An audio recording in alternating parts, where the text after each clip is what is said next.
सबसे पहले आप ये 3 वीडियो क्लिप देखिए। ये तो कहा जाता है कि मुसलमानों एक उम्मत बन के रहो, आपस में एक दूसरे को फिरकों के नाम पर बिल्कुल ना बांटो, इससे उम्मत कमजोर पड़ जाती है। फिरकों में अपने आप को ना बांटो मेरे भाई, क्योंकि फिरके सारे ही जहन्नम में जाएंगे। बस दामन मुस्तफा को थाम लो और एक हो जाओ। कुछ लोग तबलीग वाले को गाली देते हैं और तबलीग वाले लोगों को दीन की दावत देते हैं। खैर, जिसके पास जो होगा वही तो देगा। किस दीन के मानने वाले हो यार तुम लोग। इस वीडियो क्लिप से आपको इस शख्स का नज़रिया और अकीदा समझ आ गया होगा कि किस तरह हक और बातिल को मिलाने की जुस्तजू ये साहब अपनी वीडियो में करते रहते हैं, और एक तरफ वहीं देवबंदी बरेलवी सबको इंजीनियर मिर्ज़ा के मुकाबले में बुरा भी कहते हैं और साथ में फिर तबलीग वालों की हिमायत भी करते हैं।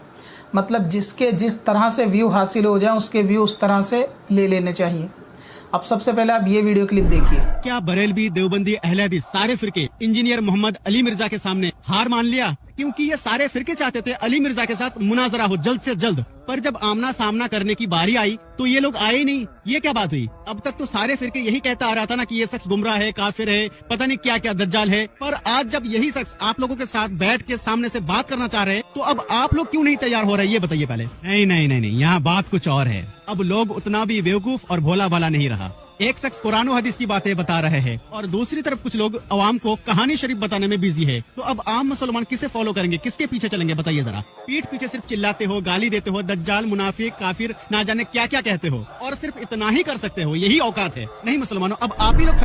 सबसे पहले आपकी जानकारी के लिए बता दूं कि इंजीनियर मिर्ज़ा मुनाजरे के लिए बैठना नहीं चाहता था, और जो मुफ्ती आज़म पाकिस्तान आए थे वो किसी मदरसे के फंक्शन में आए थे और आके चले गए। ये वहाँ की अफवाह उड़ा दी गई कि वो मुनाजरे के लिए आ रहे हैं, जबकि वो किसी प्रोग्राम के लिए आ रहे थे, और ये बात सब जानते हैं। उसके बावजूद भी आपने सुना कि ये साहब जो है उलमा अहले सुन्नत के लिए कैसे अल्फाजों का इस्तेमाल करते हैं कि क्या हुआ, तमाम लोगों ने हार मान ली, क्या यही औकात है तुम्हारी? और एक तरफ एक शख्स कुरान हदीस की बातें कर रहा है, दूसरी तरफ कहानी शरीफ सुनाई जा रही है। यानी औलिया अल्लाह के मामलात को, उनकी सीरत को, उनकी करामतों को गोया तंज करते हुए मिर्ज़ा इंजीनियर की ज़ुबानी इनके स्टूडेंट कहानी शरीफ बोलते हैं। और सबसे बड़ी बात, उलमा के लिए ये कहा कि यही औकात है तुम्हारी, इस लफ्ज़ पे आप ध्यान दें।